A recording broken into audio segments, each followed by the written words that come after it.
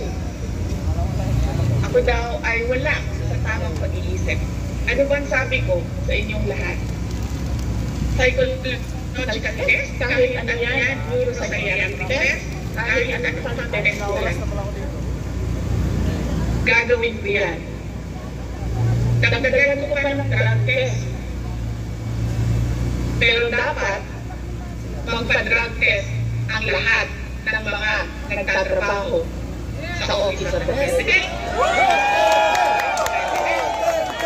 Sa lahat ng opisina ng Senado, sa lahat ng opisina ng House of Representatives, sa lahat ng departamento ng ating bayan, ng ating pamahalaan.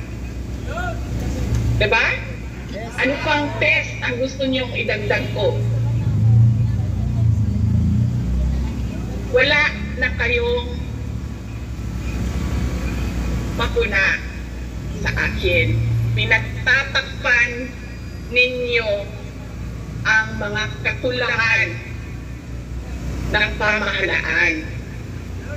Ako ang ginagawa ninyong punching bag para hindi napapansin, nakikita, naririnig ng mga tao ang kalokohan, ang korupsyon, at ang katiwalian na ginagawa sa gobyerno. Magpa-drug test tayong lahat. Ng taong bayan.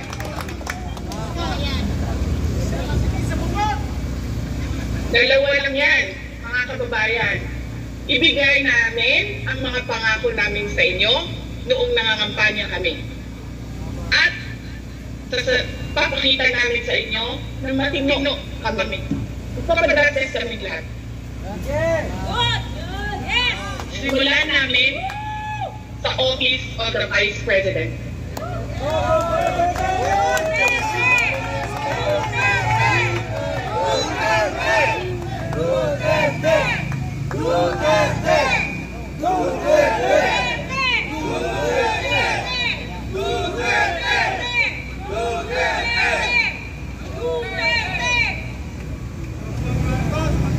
Ayaw nila tayong pigilan dahil hindi tayo sumusunod sa kanila.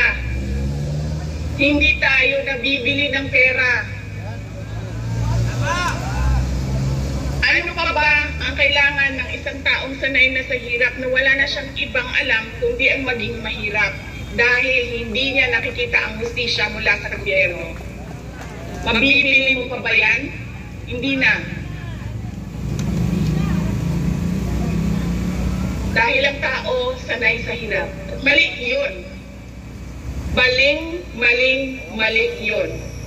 Na ang taong bayan ay naghihirap.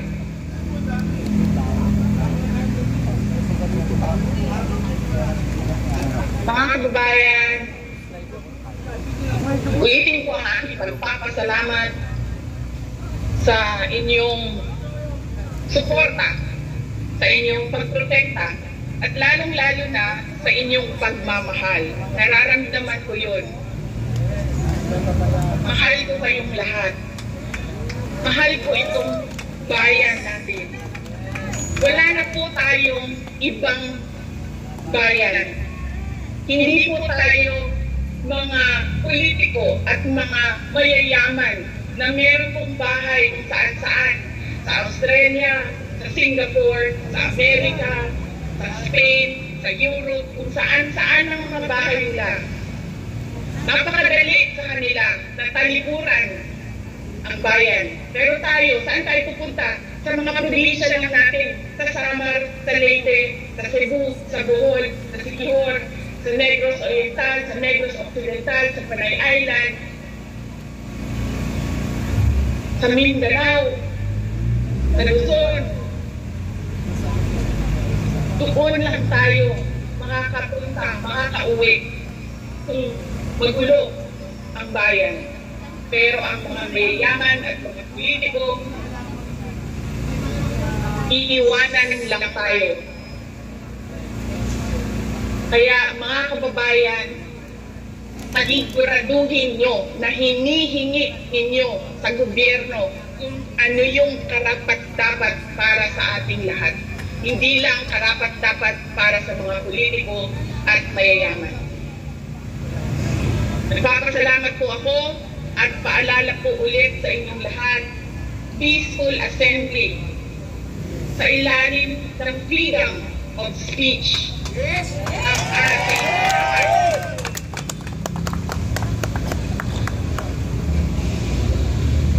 maraming salamat po. Magandang gabi sa inyong lahat.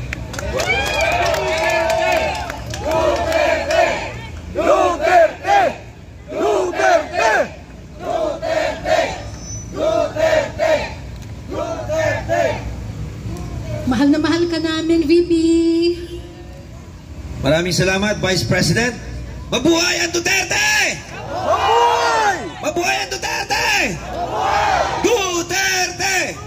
Duterte! Duterte! Duterte!